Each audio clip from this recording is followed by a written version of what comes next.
Historias bíblicas. Judith. Episodio 1. El cerco y el silencio de Betulia. Los ejércitos del oriente avanzaban como una marea sin orillas.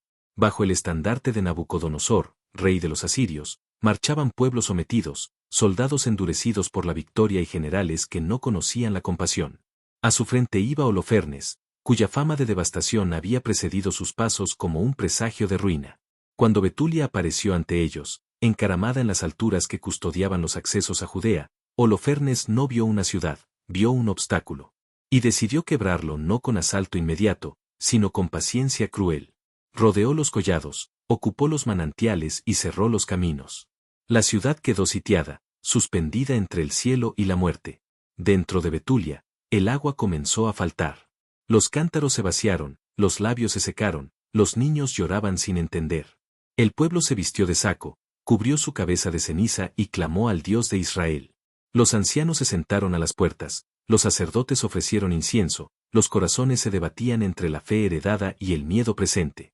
Pasaron los días. El clamor se volvió queja. ¿Por qué nos has entregado a la espada? Decían algunos.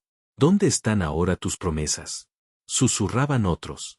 Osías, jefe del pueblo, pidió tiempo. 5 días.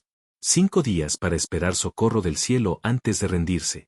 El pueblo aceptó, no por convicción, sino por agotamiento. En ese silencio cargado de sed y temor, una mujer observaba. Judith, hija de Merarí, viuda desde hacía años, habitaba en una casa sencilla.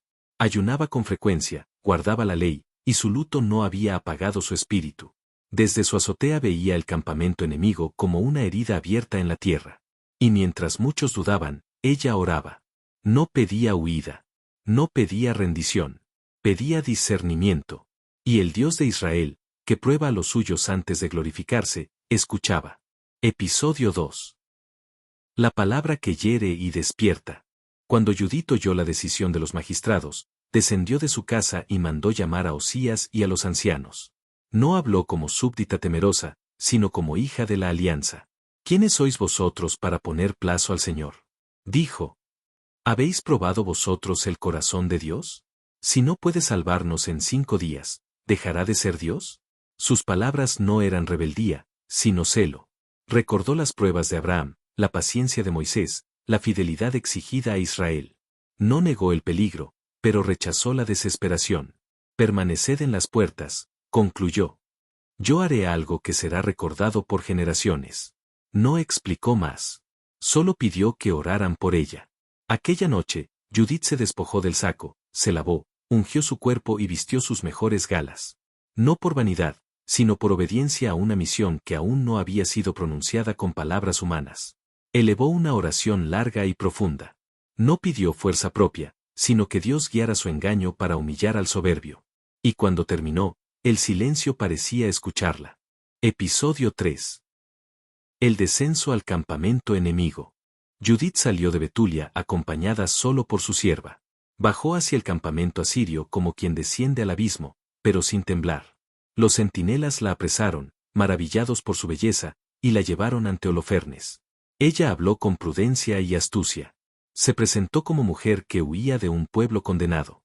Anunció que Dios entregaría a Betulia por su pecado.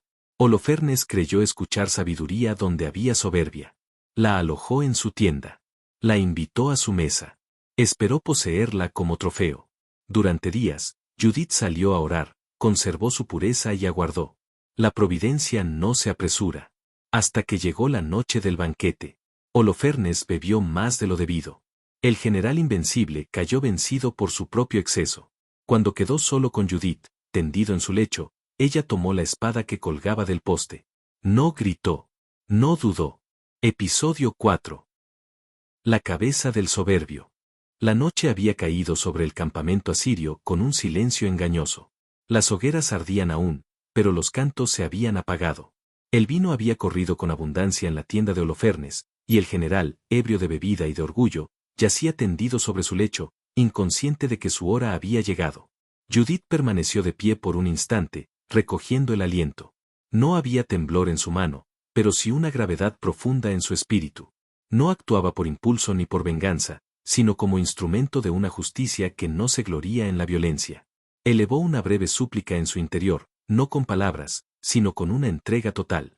Tomó la espada que colgaba del poste, la empuñó con firmeza y, sujetando la cabellera de Holofernes, descargó el golpe. El cuerpo se estremeció y quedó inmóvil. El poder que había hecho temblar a las naciones cayó sin clamor, sin ejército, sin defensa. Judith envolvió la cabeza y la entregó a su sierva. No miró atrás. Salieron de la tienda como solían hacerlo para orar, atravesaron el campamento dormido y descendieron al valle, mientras la noche guardaba el secreto del juicio ya consumado. La subida hacia Betulia fue silenciosa. Cuando llegaron a las puertas de la ciudad, Judith llamó a los guardianes. Su voz, firme y clara, resonó en la muralla. «Abrid. Dios, nuestro Dios, está con nosotros». Se encendieron antorchas. Los ancianos, los sacerdotes y el pueblo acudieron presurosos.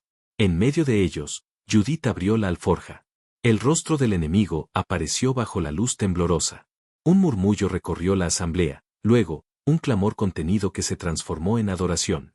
Osías tomó la palabra, y su voz, quebrada por la emoción, proclamó sobre Judith palabras que la Escritura ha conservado para siempre, y que deben resonar con toda su fuerza.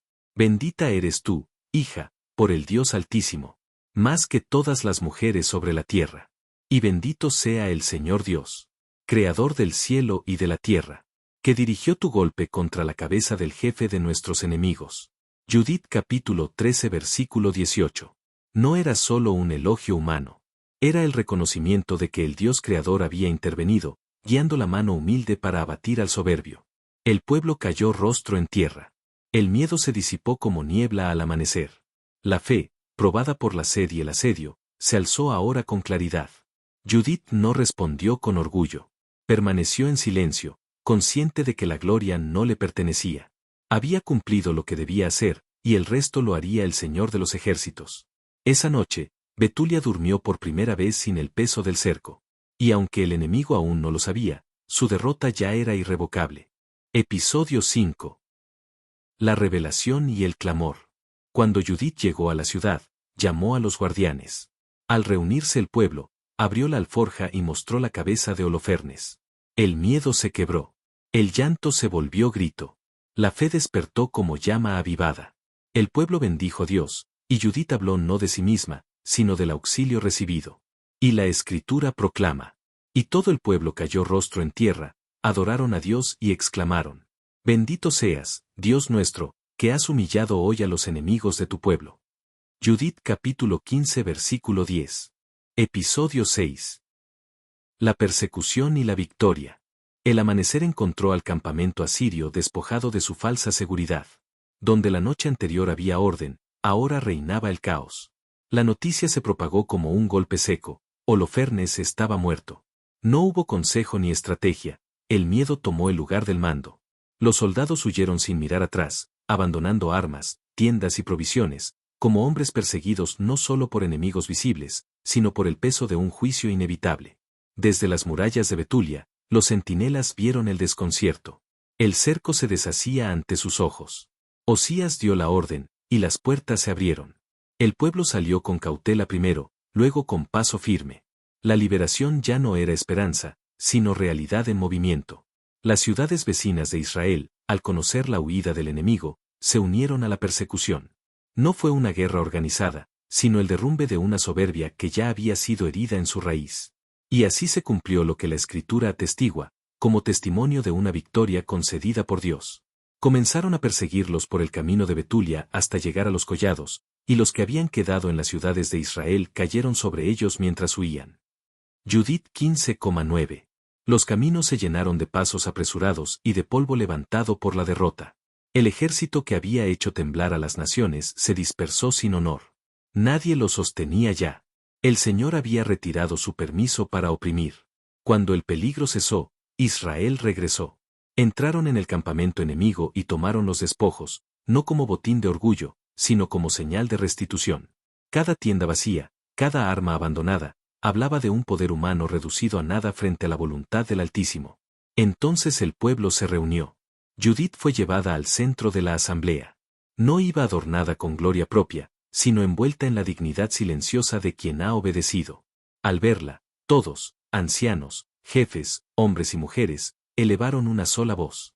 Y la Escritura conserva sus palabras, que deben resonar sin cambio ni adorno. Cuando llegaron a donde ella estaba, todos a una la alabaron y dijeron: Tú eres el orgullo de Jerusalén, la mayor gloria de Israel, el más grande honor de nuestra nación. Con tu mano hiciste todo esto, has hecho un gran bien a Israel, el Señor te ha mostrado su favor. Que el Señor Todopoderoso te bendiga eternamente. Y todo el pueblo añadió: Amén. Judith 15,9-10. No fue una exaltación vacía. Fue un reconocimiento solemne de que Dios había obrado a través de la fidelidad de una mujer. Judith no respondió con palabras. Inclinó su corazón ante el Señor, sabiendo que toda bendición verdadera vuelve siempre a su fuente. Así se cerró la persecución. Así quedó sellada la victoria. Y así, con el pueblo unido en una sola voz, quedó preparado el espíritu de Israel para elevar el cántico que proclamaría, por generaciones, que el Señor salva no por la fuerza, sino por la fidelidad. Episodio 7. El cántico eterno de Judith. Cuando el clamor de la victoria se apaciguó y el polvo de la persecución se asentó, el pueblo de Israel se reunió para hacer lo que da sentido a toda liberación verdadera, dar gloria al Señor. No fue una celebración desordenada, sino un acto solemne, consciente de que la victoria no había nacido del número ni de la espada, sino de la fidelidad sostenida en la prueba. Entonces Judith se levantó en medio del pueblo. No lo hizo como reina ni como guerrera, sino como sierva agradecida. Su voz no buscó imponerse, fue clara y firme, cargada de memoria y de fe, y entonó un cántico que no exaltaba su nombre, sino el del Dios que salva a los humildes. Entonces Judith entonó este cántico de acción de gracias al Señor. Y todo el pueblo respondió: Amén, amén. Cantad a mi Dios con panderos. Entonad al Señor con címbalos. Componed para él un canto nuevo. Exaltadlo e invocad su nombre. Judith 16,1-2. Su canto recorrió la historia del auxilio divino. Recordó cómo el Señor quiebra guerras, cómo desbarata a los soberbios por caminos inesperados, cómo la fuerza humana se disuelve cuando Dios retira su favor. Proclamó que no fueron gigantes ni ejércitos los que abatieron al enemigo, sino la mano obediente guiada por el Altísimo. El Señor Omnipotente los ha rechazado por mano de mujer. No por jóvenes cayó su gigante, ni hijos de titanes lo abatieron, sino Judith, hija de Merarí. Judith 16,13-15. Cuando el cántico terminó, no quedó silencio vacío, sino una paz profunda. El pueblo comprendió que había sido testigo de algo que debía guardarse en la memoria y transmitirse a los hijos. Después de estos acontecimientos, Judith no reclamó poder ni buscó honores. Permaneció en Betulia, respetada por todos. Muchos deseaban tomarla por esposa, pero ella no volvió a unirse a varón alguno. Conservó su viudez con dignidad, no como renuncia amarga, sino como elección consciente. Distribuyó sus bienes, liberó a su sierva, y vivió muchos años honrada, sin mancha en su nombre ni sombra en su conducta. La Escritura da testimonio de su final con sobriedad y respeto, y así debe ser contado. Judith murió en edad avanzada y fue sepultada junto a su esposo Manasés. Todo Israel guardó duelo por ella durante muchos días. Mientras vivió Judith, y aún por largo tiempo después de su muerte, nadie volvió a atemorizar a los hijos de Israel. Su historia no terminó en la espada ni en el canto, sino en la paz. No dejó un trono, pero dejó memoria. No levantó un imperio, pero fortaleció la fe de un pueblo. Y su nombre quedó unido para siempre al testimonio de que Dios permanece fiel a quienes confían en él sin negociar su esperanza. Así concluye el relato. No con estruendo, sino con descanso. No con gloria humana, sino con fidelidad cumplida. Y permanece la enseñanza, no pronunciada como mandato, sino susurrada por la historia misma. Que el Señor humilla al soberbio, que sostiene al humilde, y que la salvación llega, muchas veces, por caminos que el mundo no espera. Si te gustó este video, dale like, comparte y sigue la página, para más historias de fe. Historias bíblicas. Judith.